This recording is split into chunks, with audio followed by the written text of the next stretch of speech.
वास्तव में सुखी कौन? एक भिखारी किसी किसान के घर भीख मांगने गया। किसान की स्त्री घर में थी। उसने चने की रोटी बना रखी थी। किसान जब घर आया, उसने अपने बच्चों का मुख चूमा। स्त्री ने उनके हाथ पैर धुलाए। उसके बाद वो रोटी खाने बैठ गया। स्त्री ने एक मुट्ठी चना भिखारी को डाल दिया। भिखारी चना लेकर चल दिया। रास्ते में भिखारी सोचने लगा, हमारा भी कोई जीवन है। दिन भर कुत्ते की तरह मांगते फिरते हैं, फिर स्वयं बनाना पड़ता है। इस किसान को देखो, कैसा सुंदर घर है। घर में स्त्री है, बच्चे हैं, अपने आप अन्न पैदा करता है, बच्चों के साथ प्रेम से भोजन करता है। वास्तव में सुखी तो यह किसान है। इधर वह किसान रोटी खाते खाते अपनी स्त्री से कहने लगा, नीला बैल बहुत बूढ़ा हो गया है, अब वह किसी तरह काम नहीं देता। यदि कहीं से कुछ रुपयों का इंतजाम हो जाए तो इस साल का काम चले। साधुराम महाजन के पास जाऊंगा, वह ब्याज पर दे देगा। भोजन करके वह साधुराम महाजन के पास गया। बहुत देर चिरोरी विनती करने पर 1 रुपया सैकड़ा सूद पर साधु ने रुपए देना स्वीकार किया।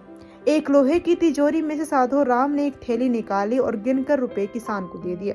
रुपए लेकर किसान अपने घर को चला। वह रास्ते में सोचने लगा, हम भी कोई आदमी है, घर में 5 रुपए भी नकद नहीं, कितनी चिरोरी विनती करने पर उसने रुपए दिए हैं। साधु कितना धनी है, उसके पास सैकड़ों रुपए है। वास्तव में सुखी तो ये साधुराम ही है। साधुराम छोटी सी दुकान करता था। वह एक बड़ी दुकान से कपड़े ले आता था और उसे बेचता था। दूसरे दिन साधुराम कपड़े लेने गया। वहां सेठ पृथ्वीचंद की दुकान से कपड़ा लिया।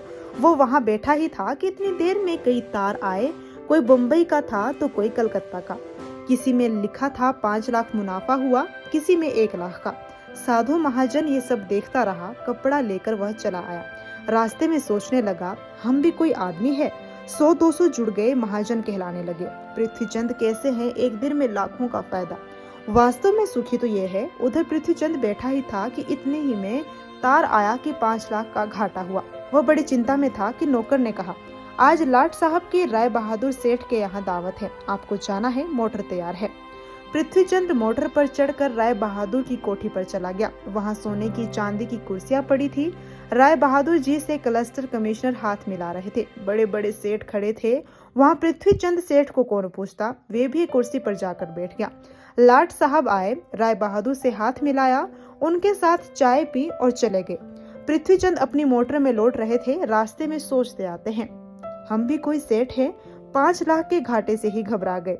राय बहादुर का कैसा ठाठ है। लाट साहब उनसे हाथ मिलाते हैं। वास्तव में सुखी तो यही है। अब इधर लाट साहब के चले जाने पर राय बहादुर के सिर में दर्द हो गया। बड़े बड़े डॉक्टर आए, एक कमरे वे पड़े थे।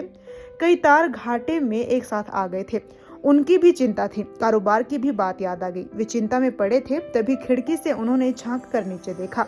एक भिखारी हाथ में एक डंडा लिए अपनी मस्ती में जा रहा था। राय बहादुर ने उसे देखा और बोले, वास्तव में तो सुखी यही है। इसे ना तो घाटे की चिंता, ना मुनाफे की फिक्र। इसे लाट साहब को पार्टी भी नहीं देनी पड़ती। सुखी तो यही है। इस प्रसंग से हमें ये पता चलता है कि हम एक दूसरे को सुखी समझते हैं, पर वास्तव में सुखी कौन है, इसे तो वही जानता है जिसे आंतरिक शांति है, जिसे आंतरिक सुकून है। आप चाहे भिखारी हो, चाहे करोड़पति, लेकिन आपके मन में जब तक शांति नहीं है, तब तक आपको सुकून नहीं मिल सकता।